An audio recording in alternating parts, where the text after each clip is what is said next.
বন্ধুসকল, আজি হৈছে 2 এপ্ৰিল বুধবাৰ আৰু সন্ধিয়াৰ কেইটামান গুৰুত্বপূৰ্ণ খবৰ হৈছে হালধাৰ পৰা বানিয়া চুপালৈ নতুন বান্ধ নিৰ্মাণৰ শুভাৰম্ভ মন্ত্ৰী পীযুষ হাজৰিকাৰ। বান আৰু ক্ষয় ক্ষতি সংশ্লিষ্ট সমস্যাৰ সমাধানৰ ক্ষেত্ৰত এক গুৰুত্বপূৰ্ণ পদক্ষেপ হিচাপে জলসম্পদ মন্ত্ৰী পীযুষ হাজৰিকাই বুধবাৰে কমলপুৰ সমষ্টিৰ বিধায়ক দিগন্ত কলিতাৰ উপস্থিতিত বৰনদীৰ পাৰত হালধাৰ পৰা বানিয়া চুপালৈ নতুন বান্ধ নিৰ্মাণ প্ৰকল্পৰ শুভাৰম্ভ কৰে। কামৰূপ জলসম্পদ বিভাগৰ তত্ত্বাৱধানত এই প্ৰকল্প কাৰ্যকৰী কৰা হৈছে আৰু ইয়াৰ বাবে মুঠ 4.75 কোটি টকা ধাৰ্য কৰা হৈছে। উল্লেখযোগ্য যে মন্ত্ৰীগৰাকীয়ে আঞ্চলিক সংযোগ আৰু পৰিবহণ উন্নয়ন লক্ষ্যৰে একাধিক পথ উন্নয়ন প্ৰকল্প উদ্বোধন কৰে। এই পথসমূহ 2025-26 বৰ্ষৰ বাবে নাবাৰ্ডৰ RIDFৰ অধীনত MMPPNA আঁচনিত অন্তৰ্ভুক্ত। ইয়াৰ অধীনত 1.00 কিলোমিটাৰ দৈৰ্ঘ্যৰ বাটান কলিতা হুৱাৰী পথ নিৰ্মাণৰ বাবে 71.50 লাখ টকা ধাৰ্য কৰা হৈছে। লগতে 2025-26 বিত্তীয় বৰ্ষৰ বাবে GWC পথ SOPDG আঁচনিৰ অধীনত একাধিক পথ নিৰ্মাণৰ পৰিকল্পনা গ্ৰহণ কৰা হৈছে। ইয়াৰ ভিতৰত হালধা চহান মালিবাৰী পথ, শ্যাম ৰায় নামঘৰৰ পৰা ডুমুনি চৌকী LP স্কুল সংযোগী পথ, কৰৰা বাটান পথ আৰু মালিবাৰী অৰ্জুন তলৰ পৰা হিন্দুজালি নদী পাৰ সংযোগী পথ অন্তৰ্ভুক্ত। এই সমগ্ৰ পথ উন্নয়ন প্ৰকল্পসমূহৰ অনুমানিক ব্যয় 64.09 লাখ টকা ধাৰ্য কৰা হৈছে। উত্তৰ কামৰূপ আঞ্চলিক পথ বিভাগে তত্ত্বাৱধান কৰা এই পথ উন্নয়ন পদক্ষেপসমূহ অঞ্চলটোৰ জনসাধাৰণৰ বাবে অধিক সুবিধাজনক হৈ উঠিব আৰু আঞ্চলিক উন্নয়ন ত্বৰান্বিত কৰিব। পৰৱৰ্তী খবৰ, ঘোষণা কৰা হ'ল পঞ্চায়ত নিৰ্বাচনৰ দিন। অৱশেষত বহু জল্পনা কল্পনাৰ অন্তত আজি ঘোষণা হ'ল পঞ্চায়ত নিৰ্বাচনৰ দিন। এইবেলি 2টা পৰ্যায়ত অনুষ্ঠিত হ'ব ভোট গ্ৰহণৰ প্ৰক্ৰিয়া। অহা 2 মে'ত প্ৰথম পৰ্যায়ৰ আৰু 7 মে'ত অনুষ্ঠিত হ'ব দ্বিতীয় পৰ্যায়ৰ নিৰ্বাচন। নিৰ্বাচনৰ তাৰিখ ঘোষণাৰ লগে লগে বলবৎ হৈছে নিৰ্বাচনী আচৰণ বিধি। লগতে 11 মে'ত হ'ব পঞ্চায়ত নিৰ্বাচনৰ ভোট গণনা। আজি পাঞ্জাবাৰীস্থিত অসম ৰাজ্যিক নিৰ্বাচন আয়োগৰ কনফাৰেন্স হলত সংবাদ মাধ্যমক সম্বোধন কৰি এই ঘোষণা কৰে ৰাজ্যিক নিৰ্বাচনী আয়োগে।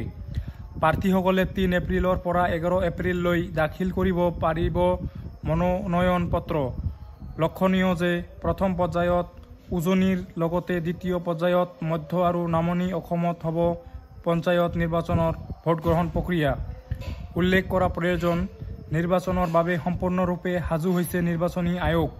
পঞ্চায়ত নিৰ্বাচনত মুঠ ভোটাৰৰ সংখ্যা 1,38,682,682।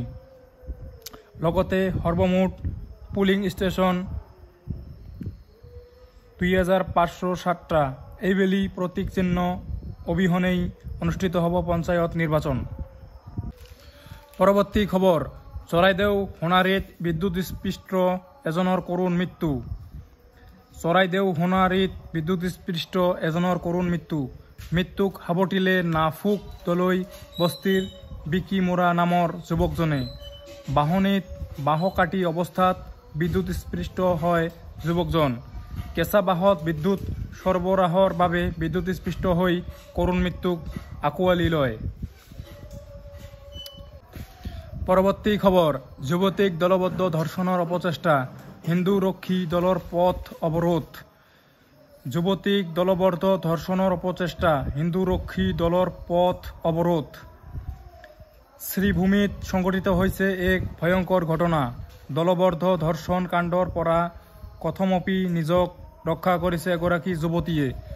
মঙলবাৰে সন্ধিয়া বদৰপুৰৰ পৰা শ্ৰীভূমিলৈ গৈ থকা সময়ত সংঘটিত হয় এই ঘটনা।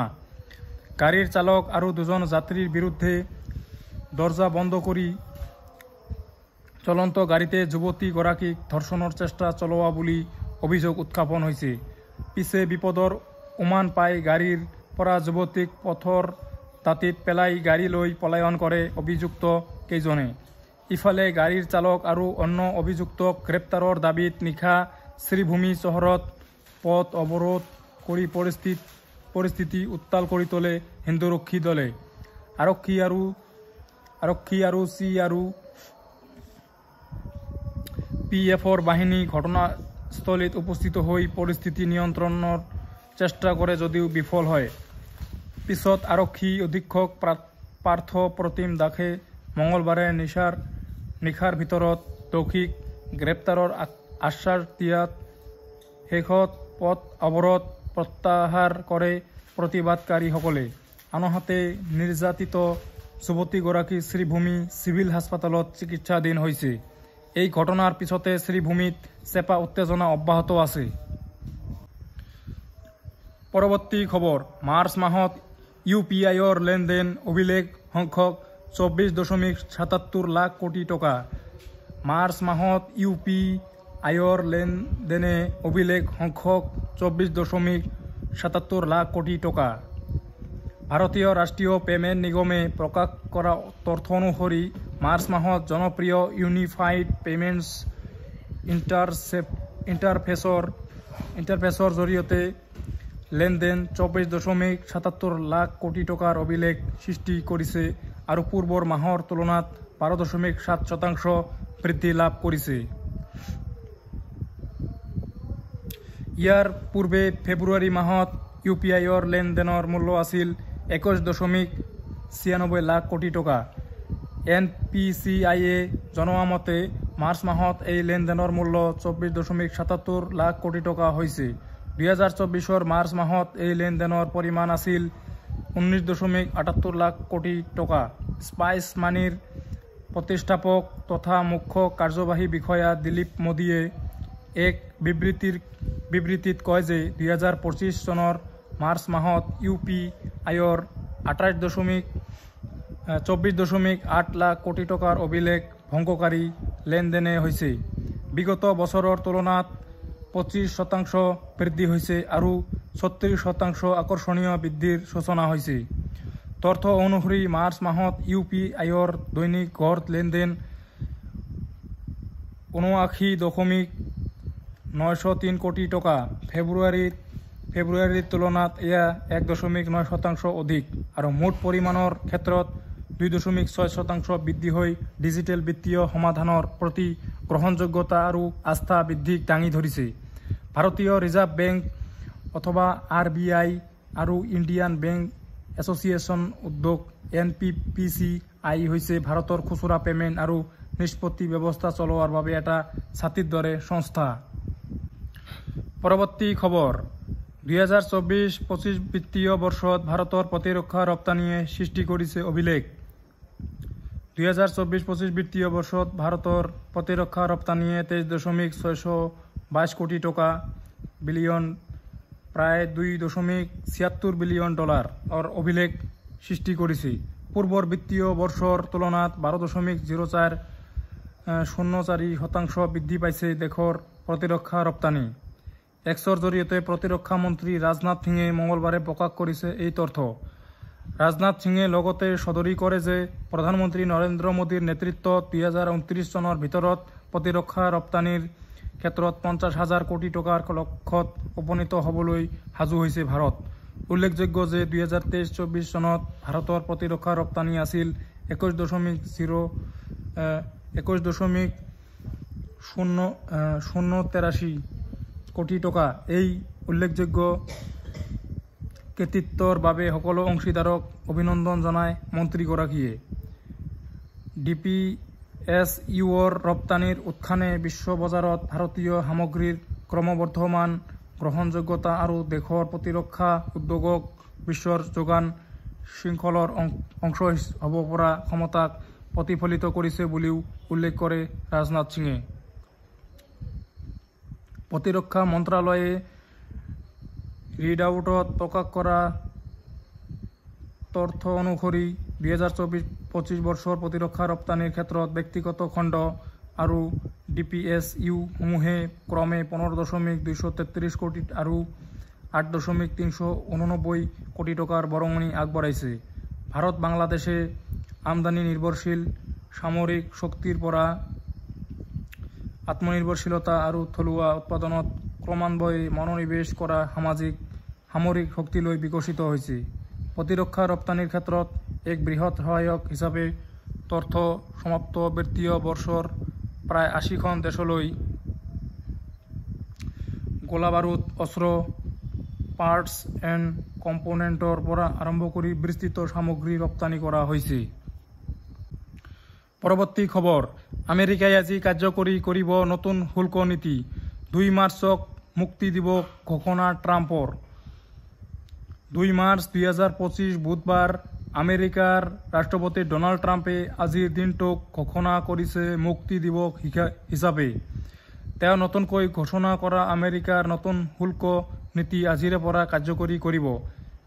সেয়ে আজিৰ দিনটোক তেওঁ আমেৰিকাৰ ইতিহাসৰ মুক্তি দিৱস হিচাপে ঘোষণা কৰিছে।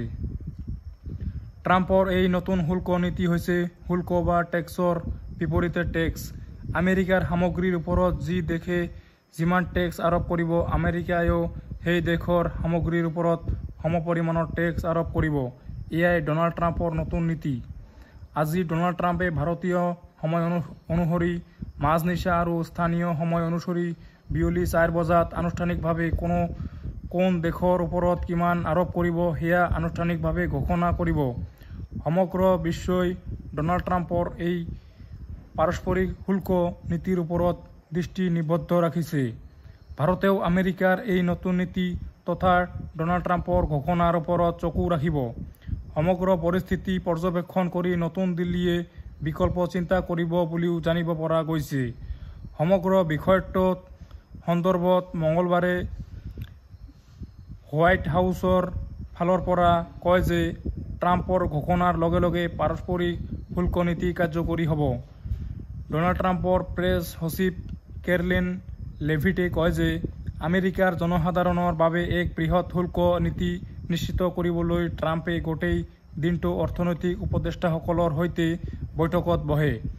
পাৰস্পৰিক শুল্ক নীতিয়ে আমেৰিকাৰ অৰ্থনীতিৰ ওপৰত কি প্ৰভাৱ পেলাব পাৰে সেই বিষয়েও বৈঠকত আলোচনা কৰা বুলি জানিব পৰা গৈছে। হোৱাইট হাউচে এইটো উল্লেখ কৰিছে যে যদি কোনো দেশৰ কোনো ৰাষ্ট্ৰপ্ৰধানে এই দেশত উৎপাদিত সামগ্ৰীৰ ওপৰত শুল্ক হ্ৰাস কৰাৰ বাবে অনুৰোধ জনাই ট্ৰাম্পৰ সৈতে যোগাযোগ কৰে, তেন্তে আমেৰিকাৰ ৰাষ্ট্ৰপতিয়ে নিশ্চিতভাৱে ইয়াৰো উত্তৰ দিব। সোমবাৰে আমেৰিকাই পৰিসংখ্যাৰ উদ্ধৃতি দি কয় যে ইউৰোপীয় সংঘই আমেৰিকাৰ দুগ্ধজাত সামগ্ৰীৰ ওপৰত 50% শুল্ক, জাপানে আমেৰিকাৰ চাউলৰ ওপৰত 700% শুল্ক আৰোপ কৰি আহিছে। ভাৰতে আমেৰিকাৰ কৃষিজাত সামগ্ৰীৰ ওপৰত 100% শুল্ক আৰু কানাডাই আমেৰিকাৰ দুগ্ধজাত সামগ্ৰীৰ ওপৰত প্ৰায় 300% শুল্ক আৰোপ কৰি আহিছে। বহুতে অনুমান কৰিছে নতুন শুল্ক নীতি কাৰ্যকৰী হোৱাৰ লগে লগে এইসমূহ দেশৰ পৰা আমেৰিকালৈ ৰপ্তানি কৰা সামগ্ৰীৰ ওপৰত আমেৰিকাই সমপৰিমাণৰ শুল্ক আৰোপ কৰিব পাৰে। কিন্তু সোমবাৰে ডনাল্ড ট্ৰাম্পে কয় যে ভাৰতে আমেৰিকাৰ সামগ্ৰীৰ ওপৰত শুল্ক হ্ৰাস কৰিবলৈ ওলাইছে বুলি শুনিছে। অৱশ্যে এই সন্দৰ্ভত নতুন দিল্লীয়ে আনুষ্ঠানিকভাৱে একো ঘোষণা কৰা নাই। এই ক্ষেত্ৰত ভাৰতে শ্ল' মোচন নীতিৰে আগবাঢ়ি যাব বিচাৰিছে। পৰৱৰ্তী খবৰ, ৯ প্ৰাবল্যৰ বৰ ভূঁইকঁপে জোকাৰিব এখন দেশ, প্ৰায় ৩ লাখ লোক ক্ষতিগ্ৰস্ত হোৱাৰো আশংকা। ২৮ মাৰ্চত প্ৰবল ভূমিকম্পই ম্যানমাৰত ধ্বংসলীলা চলোৱাৰ উপৰিও থাইলেণ্ডতো বিস্তৃত ক্ষতি কৰিলে। তাৰোপৰি ভাৰত, তিব্বতকে ধৰি আন কেইবাখনো চুবুৰীয়া দেশত ইয়াৰ মৃদু প্ৰভাৱ পৰিল। ম্যানমাৰত অহা ৭.৭ প্ৰাবল্যৰ ভূমিকম্পই দেশখনত ১,৭০০ৰো অধিক লোকৰ প্ৰাণ কাঢ়িলে।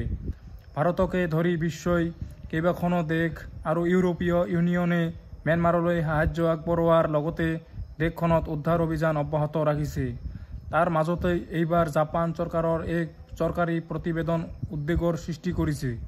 জাপান চৰকাৰৰ এক প্ৰতিবেদনত কোৱা হৈছে, নানকাই ভূতাত্ত্বিক ফল্টৰ বৃহৎ জোকাৰণিৰ ফলত জাপানক পুনৰ এক বৃহৎ ভূমিকম্পই প্ৰভাৱিত কৰাৰ আশংকা আছে। সম্ভাব্য সেই ভূমিকম্পৰ প্ৰাবল্য ৰিক্টাৰ স্কেলত 9 হোৱাৰ সম্ভাৱনা আছে। এনে এক বৃহৎ ভূমিকম্পই যদি সঁচাকৈয়ে জাপানক জোকাৰি যায় তেন্তে দেশখনৰ বিস্তৃত ক্ষতি হোৱাই নহয়, এক প্ৰকাৰে জাপানক ধ্বংস কৰি পেলাব বুলিলেও অত্যুক্তি কৰা নহ'ব বুলি বিশেষজ্ঞই দাবী কৰিছে।